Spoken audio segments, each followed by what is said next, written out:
Bom, o que vem a ser essa solidariedade dentro dessa sociedade para Durkheim?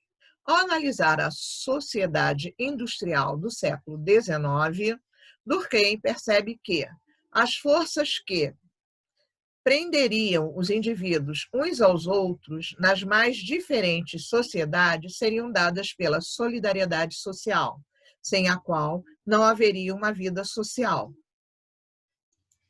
A solidariedade social é observada por Durkheim da seguinte maneira. Então, para ele, a solidariedade social ela tem duas vertentes: a solidariedade mecânica e a solidariedade orgânica. A mecânica é a consciência objetiva que prevalece sobre a consciência individual. De que maneira? Ela depende da extensão da vida social que a consciência coletiva ou comum alcança. Quanto mais forte a consciência coletiva, maior a intensidade da solidariedade mecânica, a identidade coletiva. Hoje a gente está vivendo uma solidariedade mecânica muito forte, uma identidade coletiva muito grande. A pandemia está unindo grupos que estão se preocupando em fazer de ações sociais junto a grupos que estão marginalizados ou à margem da sociedade, ajudas como alimentos, objetos que podem ajudar na limpeza. Então, essa ação coletiva, essa ação mecânica, ela está sendo muito vista hoje.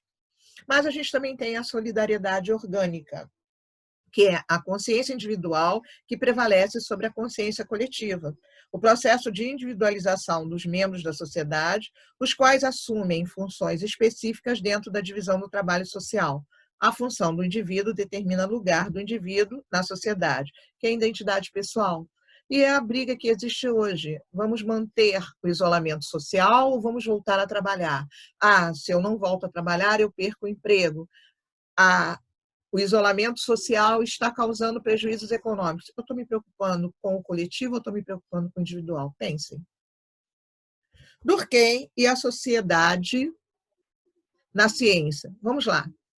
Durkheim propõe um método para a sociologia que consiste no conjunto de regras que o pesquisador deve seguir para realizar de maneira correta suas pesquisas.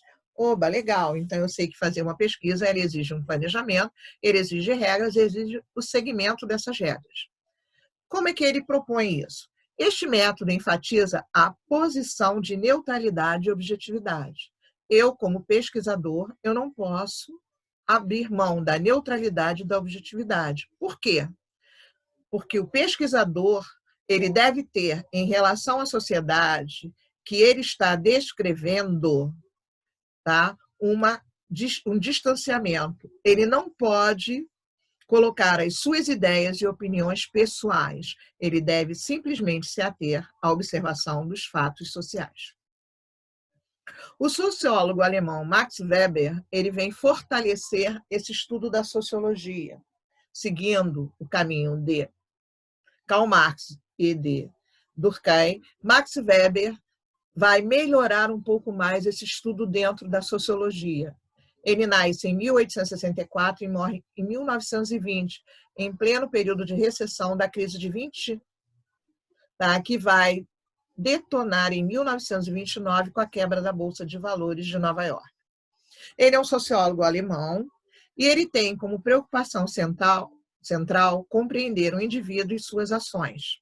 Para Weber, a sociedade existe concretamente, mas não é algo externo e acima das pessoas, e sim um conjunto de ações dos indivíduos em relacionamento de força. Se para Weber a sociedade existe concretamente, mas não é algo externo e acima das pessoas, e sim um conjunto de ações dos indivíduos e relacionada de forma recíproca a essas ações, ele vê e ele avalia aí a relação da ação social. Weber e ação social. Entende-se por ação social o ato de comunicar, de se relacionar, de orientar ações dos outros. Para Weber, as ações sociais podem ser de 4 tipos: ação tradicional, ação afetiva, ação racional com relação a valores e ação social com relação a fins. O que cada uma delas apresenta vai ser estudado agora a partir dos tipos de ação social. Os tipos de ação social são conceitos que explicam a realidade social, mas não são a realidade social. Explicar é uma coisa e ser é outra. A ação tradicional é aquela determinada por um costume ou um hábito arraigado. A ação afetiva é aquela determinada por afetos ou estados sentimentais. A ação racional com relação a valores determinada pela crença consciente no valor considerado importante, independente do êxito desse valor na realidade. E a ação racional com relação a fins determina o cálculo racional que eu coloco nos fins e na organização dos meios necessários para atingir aquele objetivo. Então, quando eu tenho uma ação tradicional, ela é clara. Quando eu tenho uma ação afetiva, ela pode ser racional com relação a valores e ela pode ser uma ação racional com relação a fins. Como é que eu vou dar exemplos disso? Vamos lá? São exemplos de ação social tradicional. Estudar em uma escola apenas porque foi a mesma em que meu pai estudou. A gente está cansado de ouvir isso. Ah, meu pai estudou aqui, minha avó estudou aqui, eu estou botando meu filho aqui. A escola é um conceito de ação social tradicional. Eu passo, às vezes, de pai para filho, dependendo da condição econômica. Seguir a profissão dos pais, embora suas vontades sejam outras. Ah, eu vou ser médico, eu vou ser engenheiro, eu vou ser advogado, porque eu passei a vida inteira ouvindo os valores dessas profissões e vendo-as como as mais importantes de status sociais. A ação social efetiva é motivada por sentimentos, é motivada pela emoção. Ela vem em cima de trabalhos voluntários. São exemplos de como os indivíduos motivados pela emoção promovem essas ações. E a gente hoje, 2020, abril, a gente está vendo muitas dessas ações sociais afetivas se tornarem concretas. Pessoas construindo máscara, trocando por alimentos para depois distribuí-las aos que não a possuem. Grupos criando, jovens se unindo em torno de uma causa, vão para hospitais se apresentar e divertir as crianças na área infantil.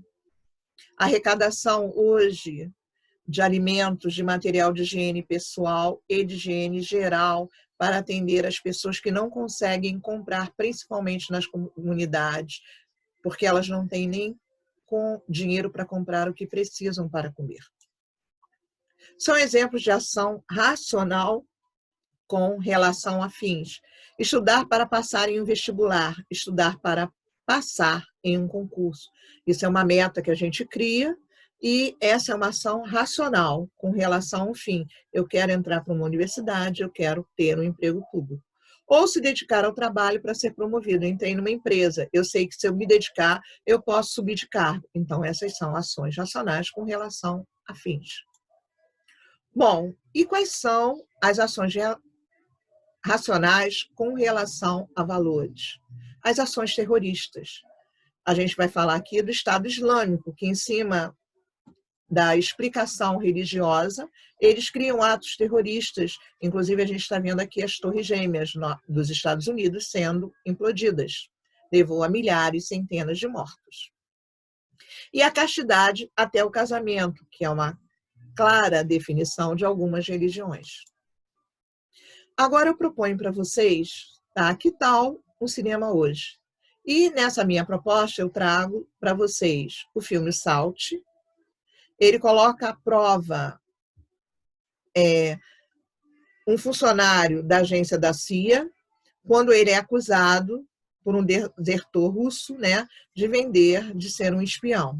Então o filme vai até o final e esse indivíduo ele foge para provar sua inocência e mais do que isso, né, ele vai ter que proteger agora também sua família.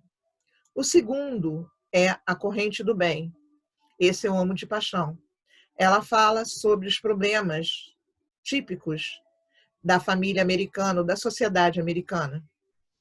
Ele fala de violência, de bullying, ele fala sobre como o alcoolismo pode destruir uma família, ele fala do abandono da família, e ele faz a gente repensar que, através da união, desafio, né, a gente consegue chegar a uma ação, e essa ação é uma ação social. Também trago para vocês hoje uma proposta de duas questões.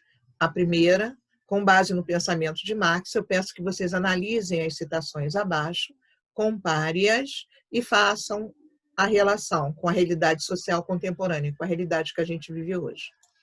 A minha segunda proposta, ela tem como base o conteúdo da aula, uma análise da imagem abaixo, associando o pensamento descrito pelos nossos primeiros sociólogos. Bom, meninos, a gente vai ficando por aqui, a gente termina a nossa aula. Desejo a vocês um bom feriado amanhã, um bom fim de semana. Estaremos de volta na próxima semana. Tchau, tchau para vocês, tá? Me despeço agora. Boa noite. Bom dia.